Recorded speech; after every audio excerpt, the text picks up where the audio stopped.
right. Here we are together again. CJ Radoon, Greg DePalma, and you're watching us both on Prime Sports Network and our updated new Motorsports channel, and that is Mystery Caution. And the reason we're together and the reason we're recording this together on a Friday, there's a whole lot of reasons into it. Unfortunately, we don't have a lot of time to get into that. Bottom line is we're making a lot of changes that are most beneficial so CJ and I could kind of combine our schedules, make it a lot easier for us. Because I'll tell you right now, if we weren't able to do this, then we probably weren't even able to provide any sort of content whatsoever. So this is much better than nothing. And that doesn't mean we're not going to go back to some of the formats we've used before, including the one I was doing on NASCAR earlier this season. But this just makes it a little bit better. It's a little bit more condensed as well. But still, we're going to combine NASCAR and F1. Let's just get going. First of all, CJ, it's good to talk NASCAR again with you, and maybe this is the best opportunity, this is the best timing too to talk NASCAR with you, because I got to tell you right now, for the first time since I followed NASCAR back in the year 2000, I actually thought of quitting. I thought of quitting as a handicapper. I didn't think I was going to quit as a fan. Because what I saw last week, I was so infuriated beyond belief. Obviously, I had Truex. And I'm sitting there, I got to deal with luckily, well, or not, but the race went through. There wasn't any weather issues, which is a break. But obviously, there were a few things that went on. First, the Kyle Busch caution. Second, Bubba Wallace fucking around with 2 laps to go, and Truex should have won. And it's like a WWF move, and it completely screws everything up. And the other thing that really upset me, and then, of course, Denny Hamlin maybe jumping the gun. So you have all that stuff happening, and what I probably was furious more than anything was not seeing Martin Truex get out of his car, look for a weapon, and run after Bubba Wallace. Because that's the kind of I'm more furious. It looks like I'm more furious than Martin Truex Jr. about stuff like this. I know he sits there and talks a good game about, yeah, this sucks or whatever, but 20 years ago, we would have saw a brawl for several reasons. Right after that race, and that's the thing that's just getting me. It's like, why am I more mad than these guys? Yeah, it was interesting. And you skipped over the fact that the NASCAR schedule just put it on a school night on a holiday evening that honestly nobody could really in their right mind stay up for even to begin with. And then you have this happen on top of it. Yeah, Martin Truex, his demeanor is a little bit off for me. You're right. He doesn't seem to have the fire anymore. I wonder if, again, he's getting a little bit closer to retirement. I know when Kevin Harvick, obviously he just retired and moved up to the booth at the end of last season. He was fiery last year, in the past 2 years, because he wasn't getting the victory lane, and you saw him slamming his helmet, breaking his glasses, going after people. He became much more vocal in those last couple of seasons than probably he was up until that point, and a lot of it had to do with the success. But we're not seeing that same kind of fire out of Martin Truex, and he's been around a long time. There's been a lot of speculation about whether he's close to retirement or not. He's always, I don't know what it is. I don't know if because I don't know if he was really more mad at Hamlin or whether he was mad at Wallace or Hamlin and Wallace being connected. In terms of car owner or driver, that type of thing. But yeah, I agree. I would think with Truex being shut out of victory lane as often as he has been these past couple of seasons, that we'd see a bit more aggression out of him, but we're just not getting it. And look, Wallace comes over and apologizes to Kyle Larson. I didn't mean it, and I got loose or whatever. What are you driving like that for anyway, with 2 laps to go? I mean, how would you like it if you were in Martin Truex's shoes and someone did that to you? You wouldn't like it at all. So why would you do it? See, this is the thing I don't understand. Well, that's a Denny Hamlin thing too, right? The controversy last year when everybody was upset with Denny Hamlin's driving, and maybe even the year before, was the fact that Hamlin will complain up a storm, and Wallace, I see the same kind of tendencies, and it makes sense because of their connection and being in the same team and so on. But I see the same type of driving, the inconsistency of application of their own style. You know what I mean? So Hamlin will go out and do that to other people. Wallace will go out to do that to other people. But then the second it gets done to them, they're the first ones screaming, crying, and just doing all this wild stuff. I think there needs to be And race drivers are not known for their consistency, and that's part of the entertainment. And obviously, it's to your point, it is turning more into like a wrestling type of storyline, and I think that's what NASCAR benefits from, having those kind of reactions. But at the same time, you can literally look from week to week, and somebody did something, and they'll come around the next week, and it'll be done to them, and it'll be the worst, most egregious thing in the world, and they'll complain about it. And hypocrite was something that was thrown around a lot for Hamlin the past couple of seasons with his aggressive driving and the contact that he made with other people. There were a lot of comments about that throughout the garage, and the same is true for Wallace. And it's just part of racing. I think that happens in Formula One and IndyCar. Whenever you're on the bad side of a situation, you're going to be complaining. If you're going to have that different perspective, if for whatever reason you're the one that does it to somebody else. As soon as you said the Hamlin Wallace thing, it's like, boom, light bulb. Wait a second. Bubba Wallace crashed, and it helped Denny Hamlin win the race. Absolutely. And again, I haven't been. I don't. As soon as it's over, I don't watch or listen, and I should. I just don't have the time to watch and listen. I'll pop on Eric Estep because he'll do a little quick kind of recap on things. But other than that, I don't have time for the other. Like, what are the fans saying? And I gotta wonder. I'm assuming fans probably brought that up. Did they? I don't know if you were tuned in this week, because I know how busy you are at work as well. But hey, I just thought of it, so I'm sure they did. Yeah, I have not honestly been able this week because of the busyness. I haven't been able to keep up with the gossip shows on NASCAR like I normally would. But yeah, I mean, that connection was right in my mind right from the beginning. Yeah, so Hamlin's got a better pit crew. You knew he was going to get the chance. Truex was running away from it. There was nothing Hamlin could have done without some kind of outside force. Who better for it to be than somebody like Bubba Wallace, who's not racing for anything at that point anyway. Do you think because Hamlin and Truex are a team, do you think that that's different as far as if that would have been, I don't know, Kyle Larson would have got screwed out of it, or Chase Elliott would have got screwed out of the win, that maybe he would have been more upset? Maybe that's why Truex wasn't as upset. Because 100%. Okay. Absolutely correct. All right. Yes. All right. Anyway, and I'm telling you, it's not hyperbole. I really was. I was thinking about it. I was like, I don't know if I can do this anymore. I just don't. I'm putting too much time into this, and then just to have it taken away to something so stupid, and that's just, I don't see any other sport working this way. So I know they don't. And I said, you know what? Maybe this is to compensate. That's why we've come up with this, because this makes it easier to just, you know what? Yeah, let's not put. Because it's not.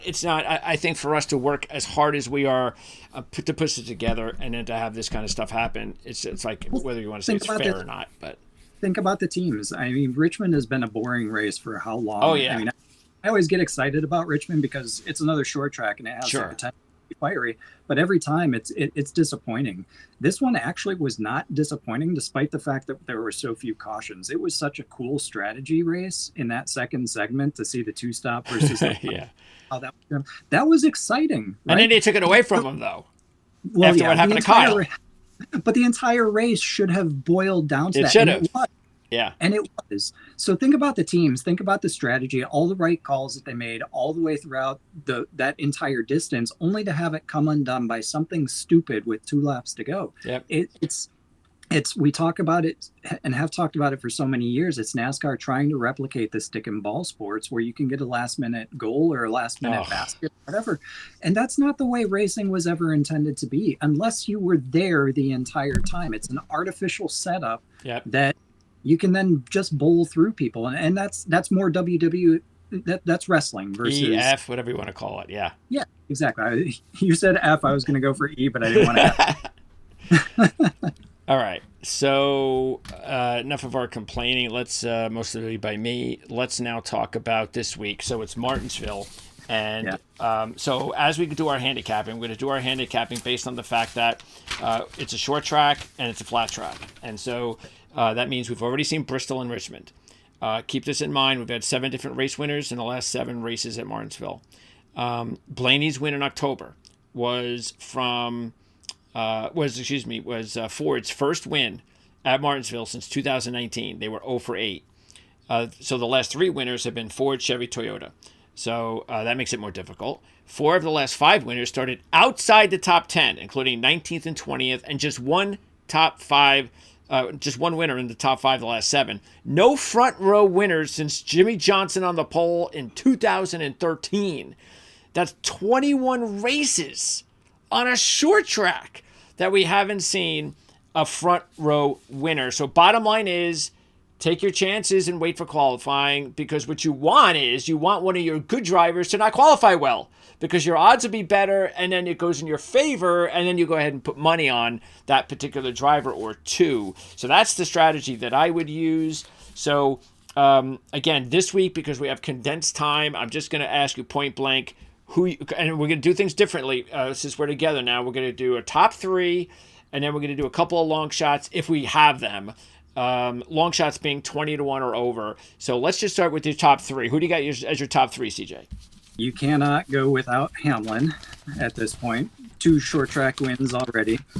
You cannot go without Truex as a favorite at this point. Yes. Because he had it within reach last week, as we talked about. And at this point, based on how well Larson is and the fact that he's really the only one that's able to challenge the Joe Gibbs Toyotas on these short tracks, you got to go with Larson. So those are my top 3 this week at Martinsville. In that order? In that order. Okay. Yeah, I would. I guess the only thing that I'll do is I'll replace Larson with Blaney, because for whatever reason Blaney has really gravitated to Martinsville, and it was accentuated with his big win last year, which was obviously so huge in his championship run. But keep this in mind, Ryan Blaney, and I'm sure CJ will be back. Ryan Blaney. And it has an average finish in 16 races at Martinsville of 9.0. And he has an average finish of 5.0 in his last 10 races at Martinsville, with 2 runner-ups and a win. So overall, Ryan Blaney has been really awesome at this racetrack. And that's the reason why I'm going to go ahead and put him there. Let me make sure. Hold on one second. I want to make sure, because I don't see you. Hold on one second. I'm gonna hook up CJ in just a second, because nobody can hear him right now. And as I do that, just keep in mind that actually I could probably put it on the screen while I'm doing that. I don't know if you can see that. Hopefully you can. I know I got some stuff in the way. All right. Anyway, so actually, I'm putting the wrong thing in there. Okay, so Hamlin is he is 5 to 1, and 1920. I hope I got the right figures in there. And Truex is, what is Truex? Truex is Truex is 6 to 1, and Larson is 7 to 1, I believe. So here I've got CJ back. So is that correct, CJ? Is that the odds you have? Those are, yep. Okay. So let me get you back in there. There you go. All right. So there you go. So Hamlin, Truex, Larson, and then and again, so yeah, so that's I know you probably weren't on for most of what I was saying with Blaney, but the fact that he's got an average finish of 5.0 in his last 10 races at Martinsville with 2 runner-ups and a win, I just got to put him in there. That's why. So yeah, I like Blaney a lot, and he's been very good at Martinsville. My only concern is his current trajectory hasn't been the best in the past couple of weeks. That is true, especially at Bristol and Richmond. Which, by the way, aren't great tracks for him, though, which is kind of weird, because you would think they would be if he's good at Martinsville. But that's why it shows you can't use these formulas 100%. They don't work all the time on every driver. So, yep. Okay, who would you go with a long shot? My mid-long shot is going to be Chris Buescher. I think the RFK Racing stable has really stepped up. They've shown their worth quite a bit during these first couple of short track races this season. They did last season as well. And Buescher even seems to be getting more out of the car than Keselowski, so I'm going to go with Buescher there. Okay, so Buescher, by the way, 7th and 9th at Bristol and Richmond, and he does have 2 top 15s last year at this track, including 2 top 15s last year, including 1 top 10. Okay, I would probably go with Bowman, and Bowman because of the fact, yeah, absolutely. He's really having a good start to the season, and he was 4th at Bristol.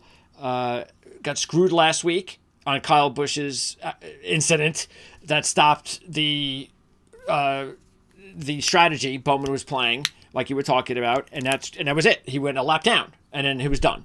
So, but other than that, let's keep in mind he won this race back in 2021, and he's really off to a good start this season. So that he would be my my top long shot.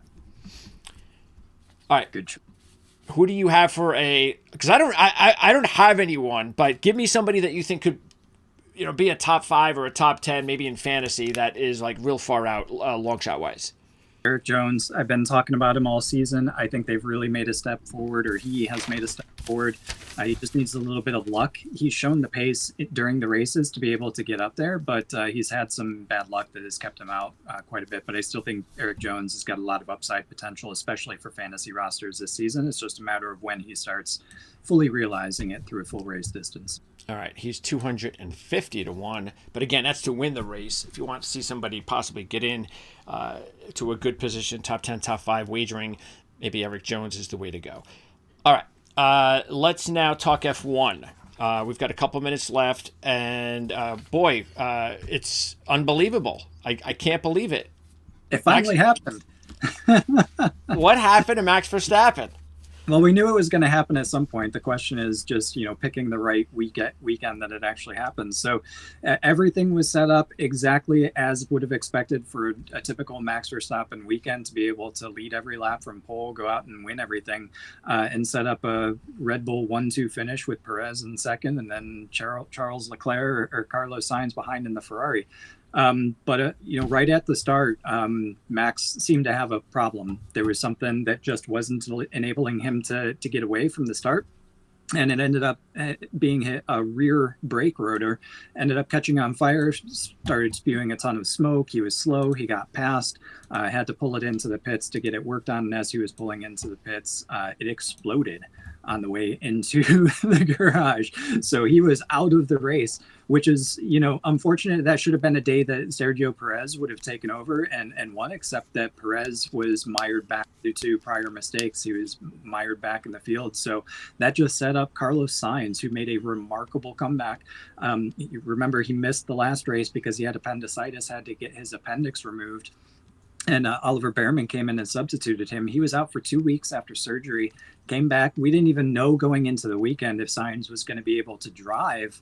We knew he was there, but we didn't know if he was actually going to drive. And lo and behold, he goes out and wins the race. Just unbelievable for him. And it's fantastic news for him, too, because if you remember that he's the one that's out of a seat at Ferrari next season. Lewis Hamilton is leaving Mercedes and going over to join Charles Leclerc at Ferrari, which means Sainz is on the hunt for a new role. And there's no better resume booster than putting a win on that, on your list for 2025 when you're looking awesome. So great for him. Great for Carlos Sainz. What were his odds last time out? Do you remember? What was whose? Odds. Science odds. What were they? Do you remember? Oh, well, that's a good question. I don't even know if I wrote them down because I wasn't sure he was going to race. Let me see if I've got him here. Let me go back in my notes. Because this week he's 14 to 1. Yeah. So Leclerc was the only one I put out there, and he was 14 to 1 at that time. So he's probably around the same thing, probably. Yeah, I don't even know honestly if they published odds when I was looking for it, because when I pulled them, it would have been like Thursday or Friday, and we didn't know at that point. Well, it would have been Thursday. Wouldn't have known at that point if he was driving or not. So probably didn't even have them posted at that time. Okay, so what do you expect?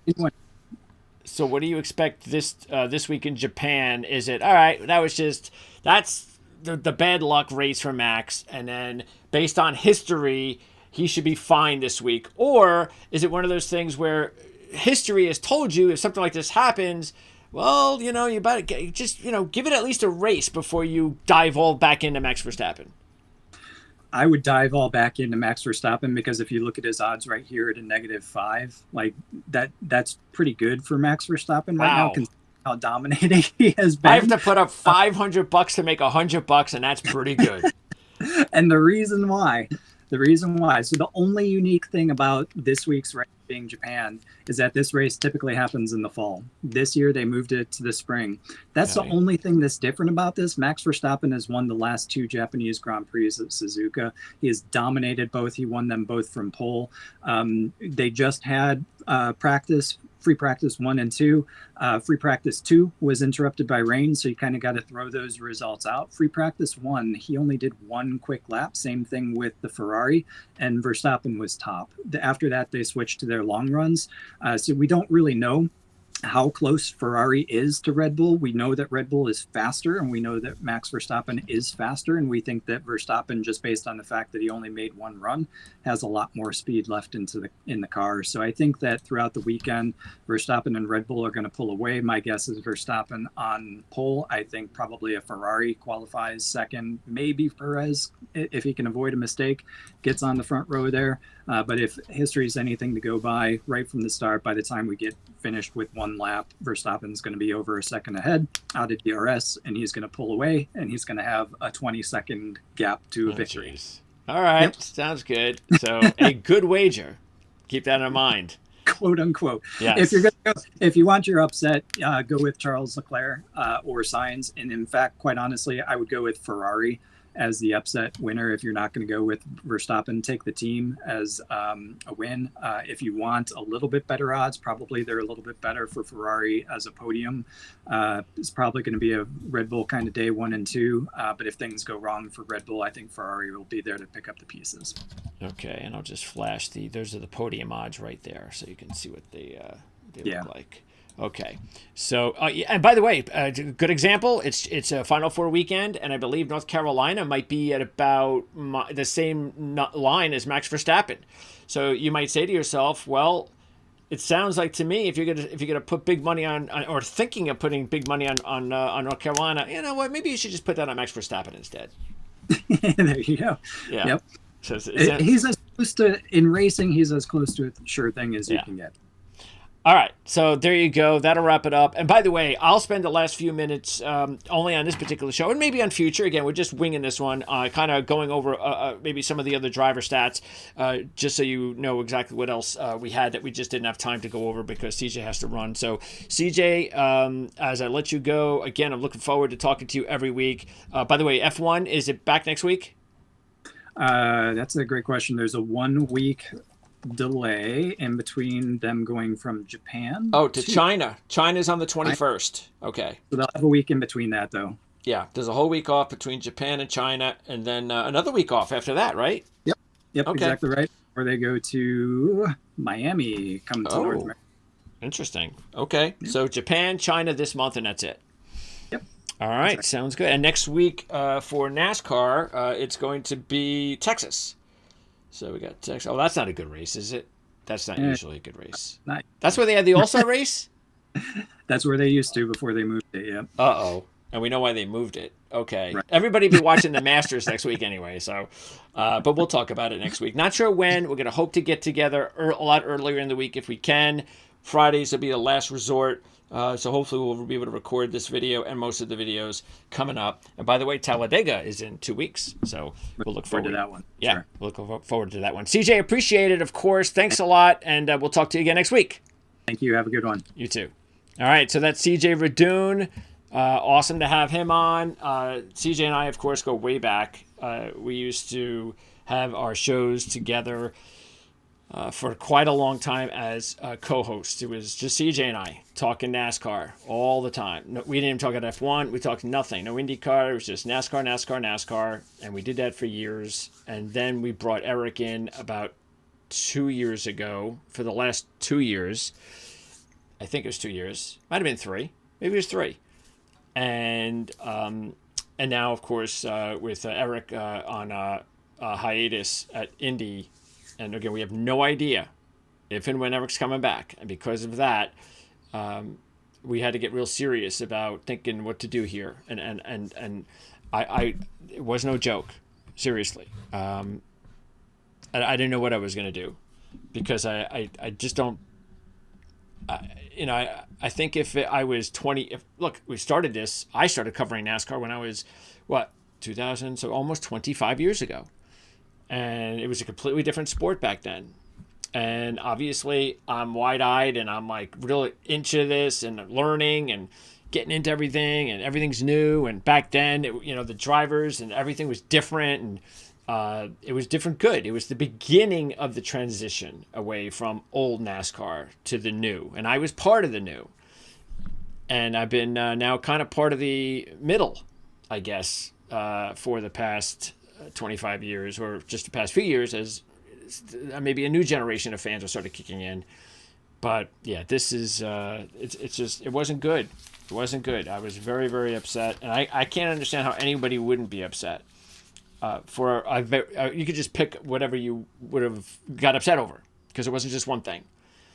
And it's just it was, I can't have these gimmicky ways, especially my hard-earned money goes into wagering events. I'll tell you right now, the difference was probably, I'd say, $1,000. So if Truex wins and then he loses, you've got the difference there of about $500, which is $1,000 total.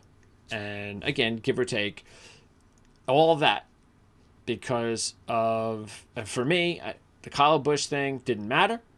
The Denny Hamlin thing should have never happened. It was all about 2 laps to go. I'm going to win this race. We picked Truex last week as our top pick for a reason. Everything was turning out perfectly. This is exactly why we put in our hard work to strategize this way and to put our money into it, to invest in it. And then basically it was like having somebody put a gun to the back of my head with 2 laps to go and go, give me your money. That's right. So actually, it's almost like I was ready to take money out of my bank account.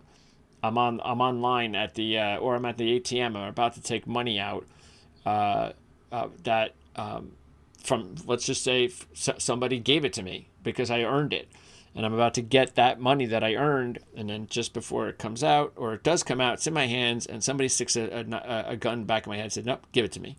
That's how it felt. That's how I felt last week. I was completely, and we were, anybody that had Truex, all of us, robbed, completely robbed. And I can't keep getting robbed like that. And that's why at least having CJ on make it a lot easier for both of us, because CJ also is going through a lot of, I am very busy with work. I've got so many things, because let's keep in mind, the Mystery Caution channel has 30 viewers. 30 subscribers. That's not a lot. We've been doing this long enough, and we've had good enough amount of viewers from over here, which we're also on, Prime Sports Network, that you would think we'd have more than 30 subscribers. That's not paying bills. It's not good enough. I'm putting a lot of hard work into this. Then I get screwed. Then I got to look back and see I'm not getting paid for it over a Mystery Caution. So no, we have to do something different. It's not working right now. It does not mean that we are leaving Mystery Caution. It means that we are just changing things to make it better. And that's what we're doing, because we are still working behind the scenes with professional editors that we are going to bring into the channel to spruce things up on these broadcasts and to make them even more professional and more fun to watch. And that's all behind the scenes. So instead of me just cutting a cord, which would be silly, let's just change things up. And that's why we did this. So I hope you'll be with us here during our change, and let us know in the comment section what you think about that, and also what you thought about the race on Sunday night. Okay, quickly, just to let you know about some of the other stats that we did get for some of the other drivers that we did not take. Christopher Bell, 8-1, did not lead a lap here last year. 10th and 6th at Bristol and Richmond. One top 5 here in his career, that was the win in 2022, where he led 150 laps. Keep in mind, he has led only 9 laps in his other 7 races here. Bottom line, he had 1 good race here. That's about it. Everything else was nothing special. And again, did not lead a lap last year. So, by the way, Christopher Bell last week, 4-1. What a bad number that was. So, I'm glad we didn't even go down that road. But he's 8-1 this week. There's just 3 or 4 of the drivers, though, that are clearly better than him, and the odds are not that far off. Doesn't make a lot of sense to take Christopher Bell this week. Ryan Blaney, we talked about. And I'm going in alphabetical order. Bowman, we talked about. Briscoe in the new car, 22-23. All of them in the top 10. Last year, 2 top 5s. He led 134 combined laps in those 2 years. His first 2 races before the new car, 22nd and 27th. No laps led. And he led 109 laps in this race last year when he finished 5th. I think he's not a bad long shot to keep in mind. Chase Briscoe, 22-1. We talked about Buescher. Now, Kyle Busch, seeing him at 28-1 is crazy. Absolutely crazy. But look at how he's raced, especially at Martinsville. Last 3, 27, 21, 29. He's had 17 career top fives at Martinsville with 2 wins and 37 races. But in his last 9 races at Martinsville, just 1 top 5. And he's only led 5 laps in those 9 races, considering he's led over 1,400 in his career. And he hasn't led a lap in his last 6. That's the reason, combined, of course, mostly with how he's racing, not where I thought he'd be at all. And that's why you're getting 28-1.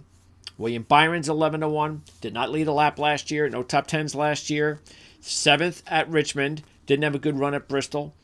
He had a win here back in 2022. But he led he led 2. It was sort of like Bell.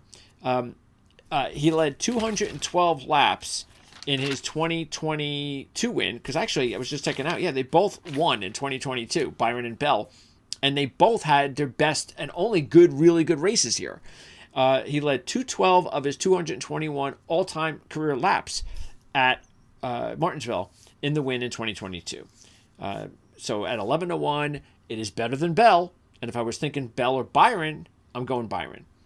Chastain, 30-1. Why? He has 2 top 5s. But that was 2022. We know he was so much better in 2022 at a lot of other racetracks. So we saw a lot of that last year. But didn't also see the progression from 2022 to 2023. It slipped off like a lot of other races for Chastain.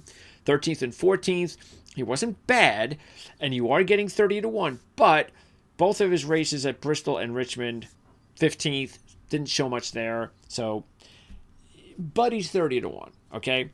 CJ decided to go with Buescher instead, and I decided to go with Bowman instead. But, if Chastain has a good race, you'll be able to point to that and go, well, there were a couple of reasons for it. Okay. Next up, we talked about Jones. Keselowski, 17-1. That's a good thing. 12 top 5s, 2 wins in his career. This year on the short tracks, 3rd and 8th. Excellent. Problem is, he's not leading laps on these short tracks. And this is another problem. In his 4 races with the new car at Martinsville, he has an average of 27.5. And he's only led 15 laps in his last 9 combined races at Martinsville since his 2019 win, when he led 446 of 500 laps. The Larson we did talk about, but not a lot. He's the defending champ. In his last 3 races, 6th, 1st, 2nd. That's very good.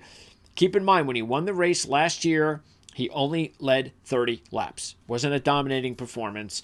And he's been solid on the short tracks, 5th and 3rd this year. And he's also been solid at Martinsville lately. 5 top 10s, 3 top 5s, runner-up in a win in his last 7, and he's led 181 of his 210 all-time laps during that period. So you could see why he's in CJ's list, but I just preferred Blaney. Logano, I liked until his odds started dropping. They're now 9-1. You just can't refute the fact that he's still not driving as well as we would like to see him drive at this point. Now, points-wise, because of his second place finish last week, he has dropped down to 19th. But the second place finish last week wasn't real. It was more of a decent run. Decent run for Joey Logano last week. It was his best run of the year. But is that enough to put him at 9-1, just a couple of points away from the Kyle Larsons and the Truexes and the Hamlins of the world? I don't think so. I liked him much better at 12-1, where he started the week. But if you're looking for a little bit more odds, and if his odds go up, which they could, if he doesn't qualify well, then look at him. 9 straight top 10s here. 5 of those are top 5s. 2 of those are runner-ups. But he's only had 25 laps with the new car. The good news, though, is during that stretch, 5th, 2nd twice, and 6th. So there's a lot to like, and he's won here before. He led 309 laps, dominating in 2018. But again, I don't like the odds. It's the only thing I don't like about Joey Logano. All right, Chase Elliott, same thing. His odds were 18-1. I loved them. I was definitely taking Chase Elliott this week. Now they're down to 11-1. That's a little low for me. But if you look at it, he was 8th and 5th on the short tracks this year. And he does have a win here in 2020 when he led 236 laps. And he's led over 1,000 laps here in 17 races. But his last, 5 races, none of them have been in the top 5. That's the bad part. The good part, this is completely like opposite of Logano.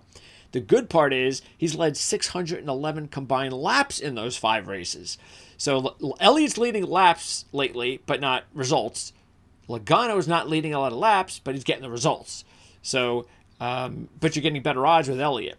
Problem with Elliott is same thing. He's just not leading laps, and that's why I'm good at 18-1. I'm just not so good at 11.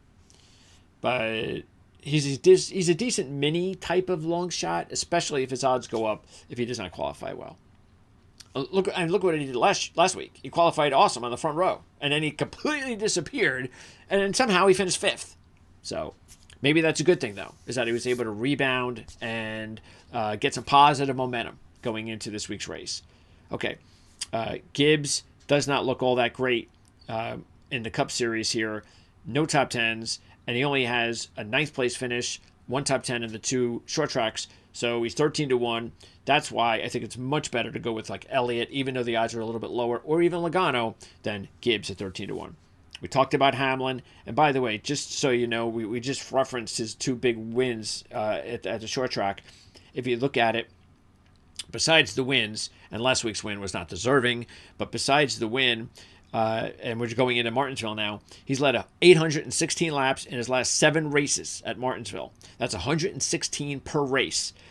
4 of those races are top 5s, including 3 straight, 3rd, 4th, and 5th, when he's led a combined 395 laps. He has 25 career top 10s, 19 career top 5s, 5 wins, okay?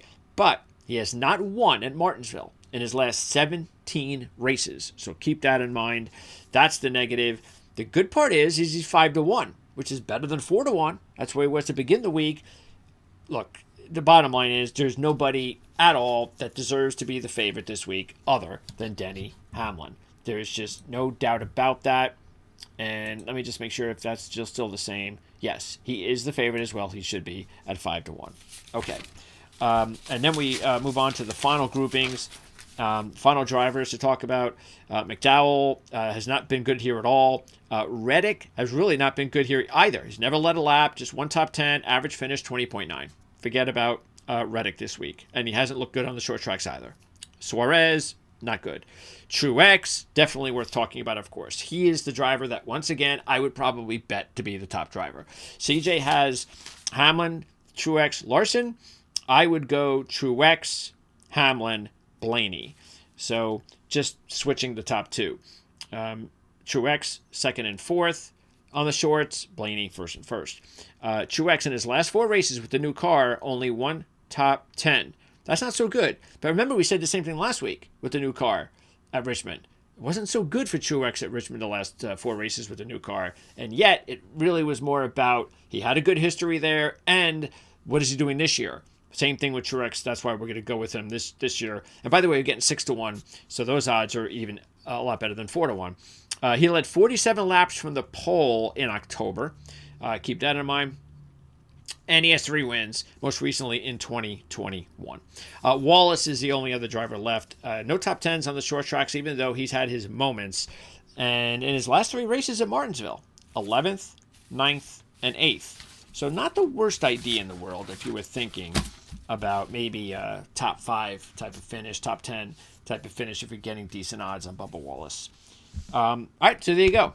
That's going to wrap it up. This is just us putting this together on the run. We're going to continue to ramp it up, make it look a lot better. It's almost like we're starting over again. But like I said, this is certainly better than nothing.